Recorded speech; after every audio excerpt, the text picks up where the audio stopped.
Welcome to the Change Within podcast. My name is Gerard Uselli, and we are on episode 7 of the Essential series.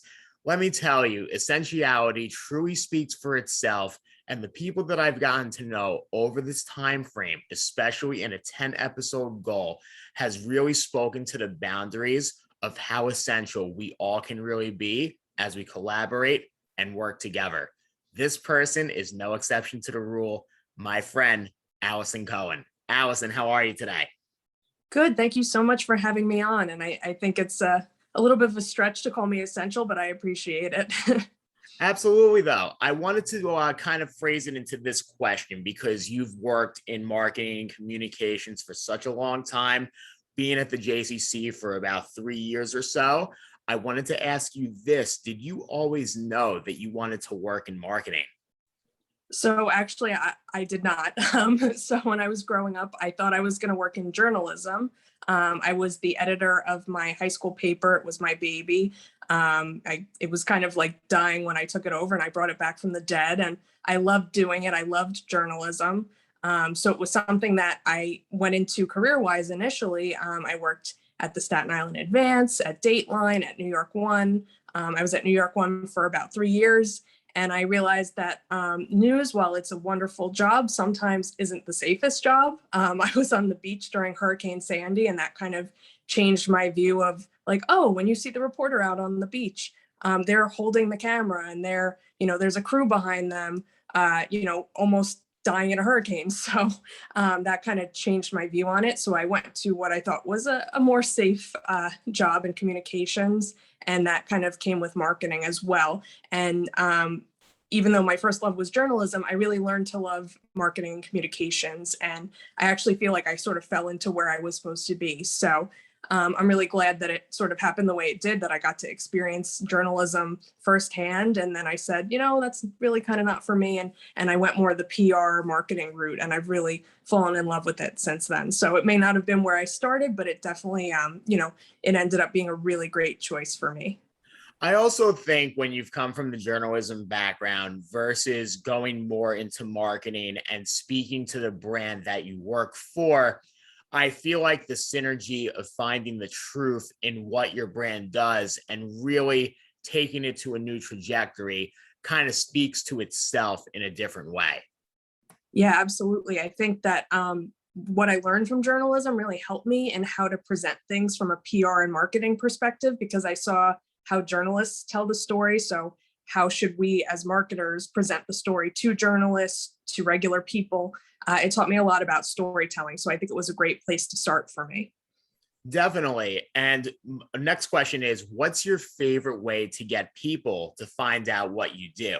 Whether it's something that's a personal endeavor that you're trying to get out to the community, or even more essential for yourself, working for the JCC of Staten Island, making sure that the community at large who follows your organization get involved with more programs and outreach that you all do. So I think that kind of ties into brand building. So I know a lot of people, you hear the word brand and you think, either a big brand like say Nike or, some nationally known brand, or, influencers trying to make their brand, seems a little bit distasteful to some people. But I think everybody has kind of their own brand, and they can kind of apply it where they need to. So for me, I've built up this following over 10 years on social media. That was sort of how I got started in the news business. I really, as I mentioned, I was very active during Hurricane Sandy, and I really sort of became a trusted news source throughout that over Twitter and Facebook. Instagram wasn't probably as big back then. And I've just grown it. So I think that people kind of find me on social media. They find out I work at the JCC, and it goes hand in hand because they kind of trust what I'm telling them. And then they learn about the JCC's, programs and stuff through me, and through other people, of course. But I think that it's a really great way to get people interested. And then if you meet me while you're out and about on Staten Island, you're like, oh, hey, you're the girl from social media. I know you. Oh, you're the JCC girl. So it's been, it's a blessing and a curse sometimes, but it's a really great way to connect with people in the community and beyond. So it's been a blessing in a lot of ways. I think also to the point of being a reliable source, especially as more people gather to see like what are you about and how they find you. Similar to the journalism field, it showcases that they look to you knowing that you are pretty much one of the main people who drives the message forward. Yeah, absolutely. I think that sometimes it's hard to trust people online, like you don't really know them, and could they be a bot or something. And I think that through sort of what I'll call brand building of my personal brand, although I hate to call it that way, but like, pictures of me and my family, my friends, I think they kind of see the person I am, and then they're more likely to trust what I'm telling them, whether it be about the JCC or anything else. So I think I try to give a little snippet of myself on social media, not too much, but enough that people feel like they know me and they can, trust me. And I'm sort of a trusted advisor for a lot of people that way. Definitely. And what's it like to witness a new customer based on your efforts? So in my realm, a new customer isn't just a customer necessarily. Sometimes they're someone who's coming to use the gym. They buy a membership because of an ad that we've put out. But a lot of times it's someone who, maybe they're a new donor. Maybe they really want to get involved in the community. Maybe they, need to use our social services. Maybe they're a senior coming to our senior programs, or they have a child in our early childhood department. So they're kind of coming for something that means a lot to them in most cases. So that's really exciting for me to get to see, that not only did the marketing work and it brought someone in, but that they're really benefiting from our service. So that's one of my favorite things about marketing in the nonprofit sphere, is that you're not necessarily marketing a product, you're marketing something that's going to help somebody. So it's really exciting for me, especially, when you get to hear about some of the programs, the people who are in them, their feedback, where they'll say, wow, this really changed everything for me. I came for one thing, I ended up in the food pantry because I needed a helping hand. And it totally changed my life in a positive way. A whole new group of friends, and it opened them up to people when they felt isolated. So I think for me, that's the real payoff, is seeing how it positively impacts people. And it's sort of a unique thing, because I think most people who work in marketing work for for-profit companies. So sometimes those items help people, but sometimes they don't. Sometimes you're selling just items, which people may or may not need or want. But for me, you get to see, a real change for people, which is amazing. Do you think, as you're working with all these programs that are integrated throughout the JCC, that you feel like it's almost like a 360 circle as far as how one thing can relate to the other and then going parallel along the lines? Absolutely. I think that, we always say our tagline is sort of that we serve people from all walks of life. So we serve people from very young. I think you can be 3 months old and come to daycare, and then we serve them until they're seniors, and everywhere in between. So, sometimes people will come in for one thing and they'll see another service that they want or need. So, maybe they're putting their children in early childhood, but they have a parent who would benefit from the senior programs. So it's a really great place, because it's someplace the whole family can come, no matter who you are, how old you are, what your interests are, and you can find something that fits your needs. And then, of course, on the social service side, we have a whole slew of social services. So if somebody comes in and they just want the food pantry, we do a whole intake on them to see, do they need health insurance? Do they need some sort of financial support, legal support? Other things that you may need when you're sort of strapped for cash, for whatever reason, and can we help you get a job, and that sort of thing. So I think it really is a continuum of services, both from the recreational and the social service side. So it's really great, because there's a place for everyone there, no matter who you are, how old you are. We'll find something for you. It's a great place, and we do so much, as you well know. As someone who's seen before and amid a pandemic, as far as how you've gotten the messaging out there to people and also being considerable of the social distancing and the precautions that have taken place throughout time, how has your creativity changed throughout the course of the pandemic? So I'll say maybe the one good thing about the pandemic, if there is one good thing, is it's forced people to be very creative. So especially from my point of view, we've had to totally change the way we were doing things for over 90 years. So, in some ways it was kind of good to move the agency forward to a more digital landscape. We had been very much pen and paper. So that's been a good thing. I think embracing social media for us has been a good thing. Embracing our website and making sure that's up to date has been a good thing. But we've had to be really thoughtful about how we present programs for the safest way for everyone. So, we never did a virtual program before 2020, but we've become the expert in virtual programming. So it's really been kind of amazing to see not only my department, but all of our departments embracing it and seeing what works, what didn't work. We had some virtual events that kind of didn't work out and some that were incredible. So it was a lot of trial and error and, being really creative. I think on my end, we used to do a lot of stuff face-to-face marketing and we couldn't do that anymore. So we had to change the way we did things. And I think that now that we're sort of in this hybrid space, I think we'll take what we learned and we'll take what we did before and we'll kind of merge them to create a way for people, people who still don't feel comfortable coming out, they can still participate. And people who do want to come out, we'll find ways to include them as well, and the marketing as well with that. I think it's really pushed us in a lot of ways.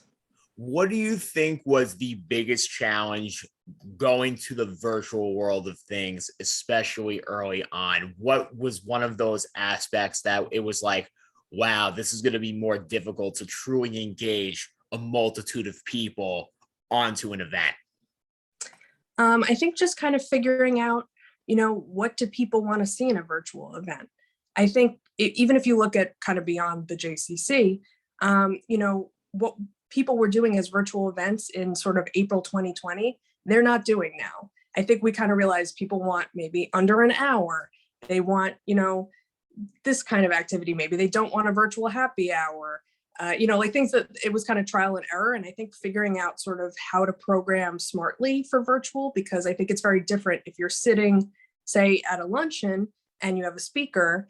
I think it's a lot easier to pay attention to that speaker for 40 minutes rather than when you're looking at a screen, your eyes get tired and, your brain kind of turns off and you get distracted. So I think figuring out exactly how to program for virtual has been a challenge for not just the JCC, but everyone. But I feel like a lot of places have really gotten the hang of it. I think the JCC, we kind of have a formula now, and we know exactly how to do things from a virtual perspective, from the marketing to the sign up online to the actual program. But it was a little bit of a struggle. It wasn't easy. And I think a lot of people would tell you the same. Anybody who ran virtual programs who got thrust into this space that they never thought they would be in, I think would have the same answer for you. Fair enough on that. And something that I wanted to say is, especially that we used to work together, one of my favorite qualities about you is your willingness to give back. And I've seen it time and time again. I've seen it speak volumes to the community. I want to ask you this question. What does charity mean to you? So charity has always been an important part of my life. I'm very fortunate. I grew up, in a very fortunate place economically, socially. And my parents and my entire family really emphasize the importance of giving back to those who are struggling in whatever way. So it was kind of a part of me growing up, and it's something that's continued. I really believe in community, and I think every part of my career I've had has focused on community building and helping those in need. I worked in journalism and government, and now I work in the nonprofit sector. And to me, it's so important because, there are people who are struggling and we need people to reach out to them and help them. Because if it were you, you would want someone to reach out and help you. So it's so important to me, and it really makes my job so special. And even the hard days, I think about, oh, okay, I'm really helping people. So that's so important to me. And I do it in my personal life too. I joke that I work at a nonprofit all day, then I come home and I volunteer all night for other nonprofits. So I can't get enough of it. But I think it's really great to see when you can see the impact that you're making on someone's life, whether it just be that they're enjoying themselves, that you've really helped them from some sort of social service perspective. It's so rewarding, and it makes what I do so good, even on the bad days. So I would say that it's more of a benefit to me, I think, even than to them. So And I really then enjoy. also to that retrospect too, I feel like this is a good opportunity for you to lead and even for me to elaborate how like profound the charitable giving and services are on Staten Island. I think personally it's a one of a kind. Tell me your Oh, opinion. absolutely. Yeah. It's so unique. I remember, after we had gone through some tragedies, whether that be 9/11 or Hurricane Sandy, where the community was hit, as a community, and people came out and they were good to each other. And I think that's what you see, so much, especially on Staten Island, because even though we're part of a big city, it's a small borough. Everybody knows each other, and if you don't know someone, you're about to meet them. But it's so important that we care about each other. And I think that Staten Island in the tough times does that so well, that they care about each other. They may complain about each other on a day-to-day basis, but when it really counts, people will come out and support each other, for whatever, if someone's having an issue in their family, they have a sick child, people will come and they will help. It's really incredible to see how the community comes out. And I think that it makes me proud to be a native Staten Islander in those moments. It really does. I think it also closes those gaps together as far as just how people truly care about each other and the essence of getting along with one another, no matter what world that we're in or what the disagreements can be. There is the essentiality in itself as far as just us trying to hear each other out and seeing how you can grow from there. And to me, as a native Staten Islander myself, it's shown volumes as far as how people really bring out the best of themselves, no matter what they disagree on. Yeah, I do think, especially, Staten Island is known for some of its more radical politics, but I think people can kind of put that aside and come together and really take care of each other, which is important. People from whatever side of the aisle, North Shore, South Shore, I think that when it comes down to it, people really do care about each other here. And we're sort of like one big family on Staten Island. We have our disagreements, but we all come together at the end of the day. And leading to my final point, I wanted to ask this, as it's typically for all the essential roles and guests that we've had, it's the uniform last question. How can we make marketing, in your case, more essential than it already is?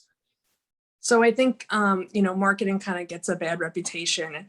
People think that marketing is just like selling cigarettes to children all the time kind of thing. But I think especially in my line of work, marketing is really essential to making sure that the JCC can do everything it wants to do. So if you like your local social service agency, it has to have marketing, because otherwise people won't know about it. They won't get the donors that they need to keep running. So I think it's really important, because sometimes people don't even know that the service is available without marketing. So say someone needs to, access a food pantry. If they don't have a marketing department, that word will never get out there. We have all sorts of social services at the JCC that, maybe some people wouldn't know about without the marketing department. I was just putting out ads for some ESL and high school equivalency classes, GED classes. If we didn't put that out, a lot of people wouldn't know that existed, and it's free to the public, and they, if they need it, they should be able to take advantage of it. So I think it is really an essential piece of the whole nonprofit, sector. It shouldn't be the top piece, but it is definitely super important, because people wouldn't know about it, and you wouldn't get the donors that you need to keep running a lot of these services without the marketing. So to me, it's extra essential because I'm, in charge of it. But I think it is, it's an overlooked piece, but I do think it is important in the nonprofit sphere, and I think everywhere. I think people, I think marketing, it gets a really bad reputation, but I think it can do really powerful stuff. I think also in the capacity of what marketing can do, it ultimately shows that no matter how you're going about things throughout your day, there's the willingness to sell, not so much sell, but to tell somebody what you're doing. And the selling point is your enthusiasm and authenticity behind it. But nonetheless, I wanted to conclude for episode 7 of the Essential series of the Change Within podcast. For those who haven't had a chance to check us out yet, but want to do so, please check out the Change Within podcast on Anchor, Instagram, Facebook, and YouTube. Allison, thank you very much for joining me today, and have a great rest of your day. Thanks so much for having me, Jerry. You too. Absolutely. Bye-bye.